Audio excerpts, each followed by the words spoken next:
got in touch with the teacher you barely remember? Would it be fair to say the Hawk's looking a bit more plausible? So, David, who would you like to question next? Bob, remind us of your allegation. When we were at school together, we hid a dictaphone machine in the ceiling tiles to interrupt the lesson. So not to record, but to play stuff? Yeah. What sort of stuff? Well, it was important to keep a gap at the beginning, so we let it run for about 15 minutes. And then there was the noise of a fly. For a brief period, then another period, to confuse the teacher. Where would you get the noise from the fly? You'd make the noise. We'd make the noise ourselves. Let's I'm hear not your paying fly for no noise. fly to do it. Let's hear your fly.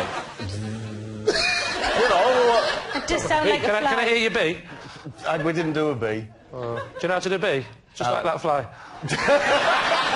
Oh, no, it's more wholesome if it's a bee, isn't it? Show me the difference, David. Well, I don't know, I'm not... Do it. I'd say, OK, a bee would be a sort of a foot... No, that's a Whereas bumblebee. a fly is a... Very good. That's good. Very good. Do you see the way he just slipped straight in and out? So So yes, there was silence, Yeah. then a little bit of fly, silence, a little bit of fly, and then, quite loudly, but not to frighten anyone, the word wolf.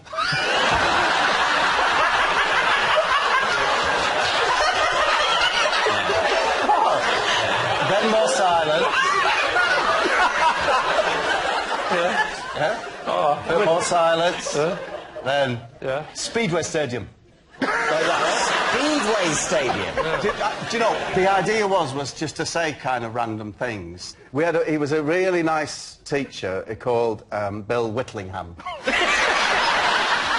How did Bill Whitlingham react to these random sounds? Well, Mr. Whitlingham left the room and said, "Can you sort this out by the time I've gone back?"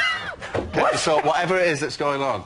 And there was a cupboard in the corner where, interestingly, it had like exercise books in it, pens and that, but it also had, in a little cage, a hand lion, which is a robotic, it's a battery-operated thing. What? Are you just saying any word that's coming to your head?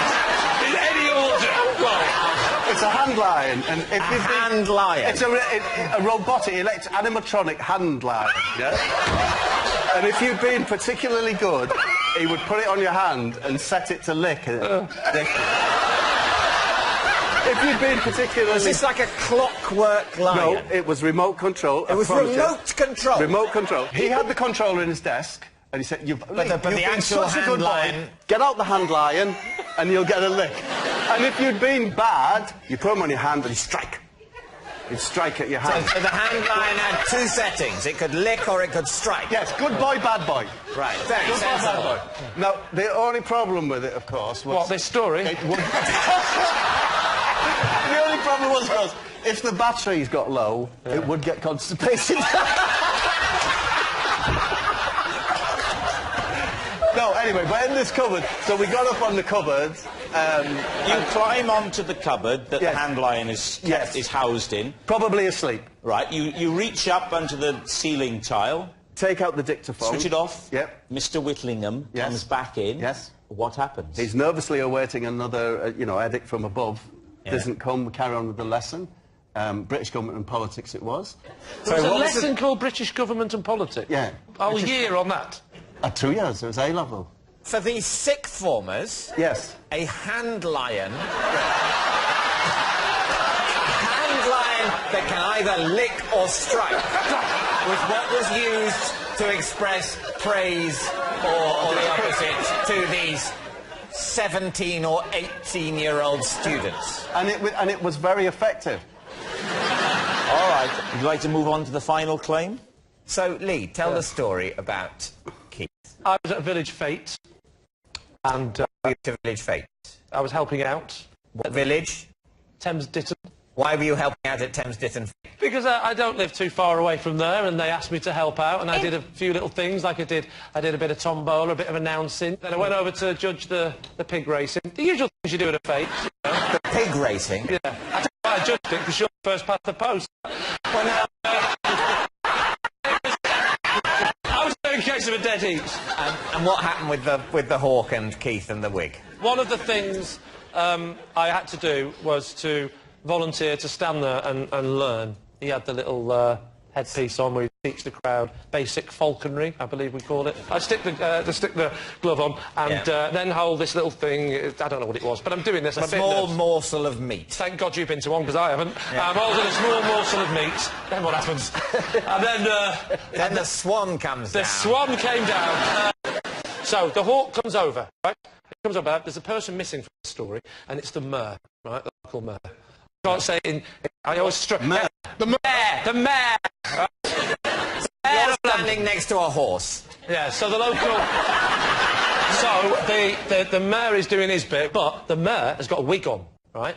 The hawk flies over to go and land on my hand, but he lands on the mayor's head, so he gets caught up in his... Should we call them...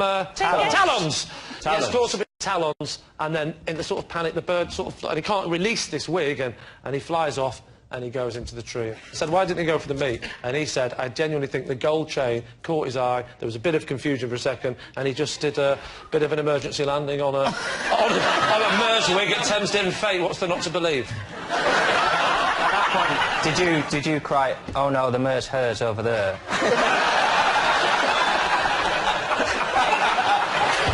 All right, so David's team is Keith, Bob's classroom prankster, David's blanked buddy, or Lee's hawk handler. I was believing Bob until the fact that he was 18 and the hand lion.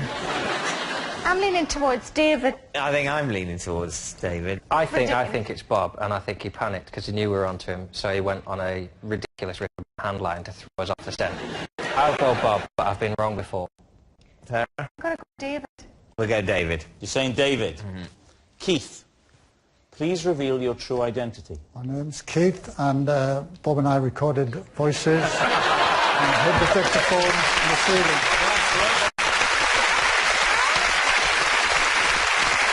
Yes.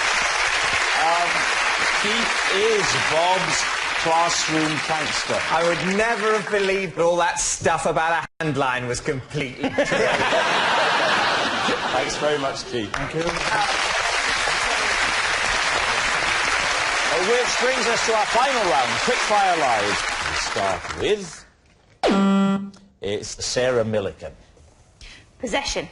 There's a box under your desk. Would you pop it on the desk? And then, first of all, read out the card that's inside before you show us what the possession is. This is my cat cam. I put it around my cat's neck for a week to film what it got up to because I believed it was him who kept turning the kitchen tap on. OK, let's take this item out and pop it on the desk. Right, Lee's team, cat cam. So you're saying that you thought the cat might be turning the tap on? Yes. Well, we know it wasn't John. So you put the cat cam on the cat for how long? For, well, generally like an hour at a time, but while I was out. So the cat's clever enough not to be turning this tap on when you're in? Well, yeah, because I would just see him doing it, and then I would know it was him. If he could do the tap, were you not worried that he could turn the camera off? No, because the tap's like one of those ones where that's quite fiddly. And how do you see the picture? You connect it to a computer? Yeah, it's Is there just a got a USB on there? USB thing, yeah. Oh, I see, OK. You attach it to the computer, and how long are you watching? An hour at a time? Well, you fast forward it. I'm not sitting Just watching... the highlights. You're doing the highlights. Yeah. Go on, the big question is... Was it the cat? Not so far, but it's still Somebody's sort of turning the taps on when you go out of the It's house. kind of a work in progress. So When you come I back... hope he's not watching, because then... Don't worry, turn this off. Can I ask you a question? Yes. Why didn't you attach the camera to the tap? Oh. Thank you. What's the name of your cat, Sarah? It's called Chief Brody. And the personality, is he a scratcher? He is a scratcher. On bits of furniture? Arms. Oh, Yeah. oh. Well, that's not so much of a worry. It's the furniture is more the thing, isn't it? Is it... Thanks. Can I ask why you're so worried about the cat turning the taps on when you've got something in your house that's attacking you? I wouldn't mind if But it he's turned the still tap on if it's scratching my face. Well, that's because you're not a cat lover. No, but I don't like things that scratch. Well, don't get a cat then. Am I the weirdo here? Yeah. We have a show of hands. Yes. That's so lovely to hear, because usually it's me. What colour is your cat, Sarah? Ginger. Pink collar, ginger cat. Would you? It's red. It's not Would pink. you? Pink. It's red. Oh, please, it's pink. It's red. Shut your face. Red and ginger, devil's finger. That's what they say. They do. Is that what your mum used to And they're say? still saying it. So what do you think, Lee? Is she telling the truth? What do we think, Bob? I'm saying it's a lie. You're saying it's a lie. David's saying it's... Possibly true. Well, I'll lie. OK, you're saying lie. Sarah, truth or lie? It is a lie. Yes, it's a lie. Sarah didn't put a cat cam on her cat. Next. It's David Harewood. I can balance a banknote on my nose. When did you first find this out? When I was about 13. Is it flat, or is it sort of like that? It's on its kind of... On its... On its edge? Yes. And I would balance it on like that. Straight like up? that? Yes. Yeah. On your nose? Kind of like that. So that the end of Yes. the note Yes. is along your nose there, Yeah. going upwards. Yes. And what's your technique for... Because I imagine the problem with that is that the note would immediately fall off. What's your have to kind technique of- for preventing that? Zen. Zen. Is that a type of glue? What do you think, David? Does this have the ring of truth for you? I don't think it does. I think it's an odd mixture of something that would be impossible and not that impressive anyway. So what do you think? We think it's a lie. I think it's a lie. Lie. Three I of think you, it's all a three of lie. you think it's a Yeah. lie. OK. David Harewood. Truth or lie? It is true. Whoa!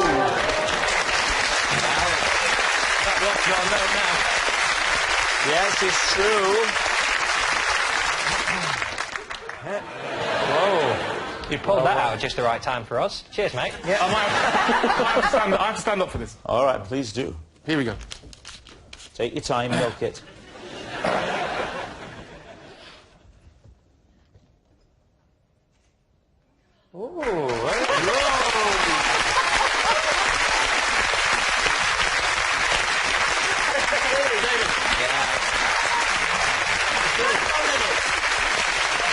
Very impressive. Yes, it's true.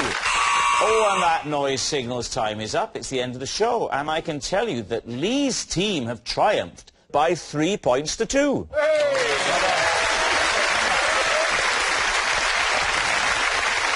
But of course, it's not just a team game. And my individual liar of the week this week is Bob Mortimer. Yes, Bob Mortimer. If you were looking for an effortless liar, then Bob's your uncle. At least he says he's your uncle. He's probably lying about that too. Good night.